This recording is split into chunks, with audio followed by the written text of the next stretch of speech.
Salut les gars, j'espère que vous allez tous très bien. Alors les gars, je suis content de vous retrouver dans cette nouvelle vidéo dans laquelle on va parler du match nul entre le Real Madrid et Betis Séville.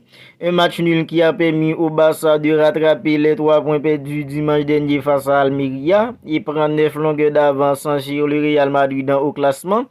Est-ce que la Liga est désormais pliée? Jusqu'à présent, je suis encore pessimiste à cette idée parce qu'avec le Real, tant que c'est pas complètement terminé, il y a encore de l'espoir. Mais c'est une évidence qu'avec ce match nul, le Real laisse une voie libre au Barça au classement. Alors les gars, dans cette vidéo, on va essayer de débriefer ce match ensemble. Le Real Madrid qui était plutôt bon, mais incapable de scorer un but. Et ça fait déjà 2 matchs depuis que le Real ne marque pas. Betis Séville qui aurait pu gagner aussi. En fait, c'était un match plutôt disputé. Le Real Madrid aurait pu gagner et c'est la même chose pour Betis Séville. Alors les gars, on va revenir un peu tranquillement sur tout ça dans cette vidéo. Alors si c'est pour la toute première fois que vous regardez une vidéo sur cette chaîne, pour rappel, je m'appelle Lucien et j'ai créé cette chaîne dans le but de vous tenir informé de toutes les dernières actualités du Barça. Alors si vous regardez cette vidéo et que vous n'êtes pas encore abonné à la chaîne, maintenant c'est le moment pour que vous le fassiez parce que ça soutient la chaîne.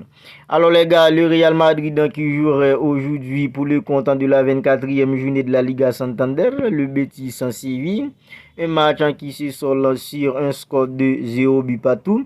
En fait, du côté de Real, Ancelotti avait plutôt mis une équipe compétitive avec Rudiger et Militao dans l'axe, Thibaut Courtois dans le but, Lucas Vazquez à droite, Camavinga à gauche, Toni Kroos, Tchouaméni, un joueur comme Rodrigo était titularisé, Vinicius Junior, Karim Benzema. En fait, du côté de Real Madrid, c'était plutôt du classique. Alors, dans l'entame du match, c'était plutôt un entame du match très animé des deux côtés. C'était vice-versa. Le Real Madrid met le pied sur le ballon, mais à chaque fois que le Betis arrive à récupérer le ballon, les joueurs du Betis réussissent à conserver le ballon et techniquement parlant le Real Madrid était au-dessus, mais malgré le fait que le Real Madrid était au-dessus et techniquement parlant, mais ça n'empêche pas que c'est le Betis qui a trouvé le premier tir cadré dans ce match. N'était-ce pas un très bon arrêt de Thibaut Courtois? Ça aurait pu faire but pour le Betis. Et sur un coup franc, Karim Benzema a ouvert le score, mais ce but a été annulé par la VAR après une main de Rudiger. Alors en gros, c'était une très bonne première période. Une première période très animée des deux côtés, avec des actions de part et d'autre, que ce soit du côté de Real et du Betis. Et cette première période a été très bonne parce que c'était deux équipes joueuses qui étaient sur le terrain. Betis Séville qui est une équipe qui peut jouer au ballon et on l'avait vu face au Barça lors de la Supercoupe et en championnat. Et aujourd'hui, on l'avait vu aussi et on l'a vu aujourd'hui face au Real Madrid. C'est une équipe qui a de très bons joueurs, des joueurs qui peuvent faire circuler le ballon. En fait, c'était une première période très animée entre le Real Madrid et Betis Séville. Le Real Madrid aurait pu scorer un but dans cette première période.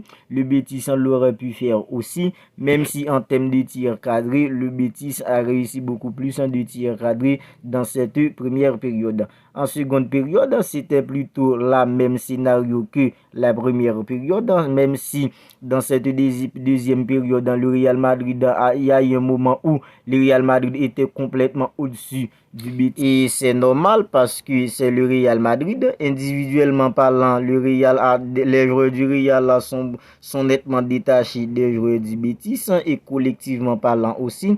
En fait, malgré ça, le Betis a réussi à se tenir face au Real Madrid aujourd'hui. Alors, des joueurs comme Vinicius aujourd'hui, je pense que Vinicius n'a pas fait un mauvais match, mais il a pris des décisions pas trop correctes dans ce match, même si la plupart des actions dangereuses du Real Madrid ont passé par lui. Valverde n'a pas fait lui aussi un mauvais match. Rodrigo était plutôt bon. En fait, le Real Madrid n'a pas scoré aujourd'hui.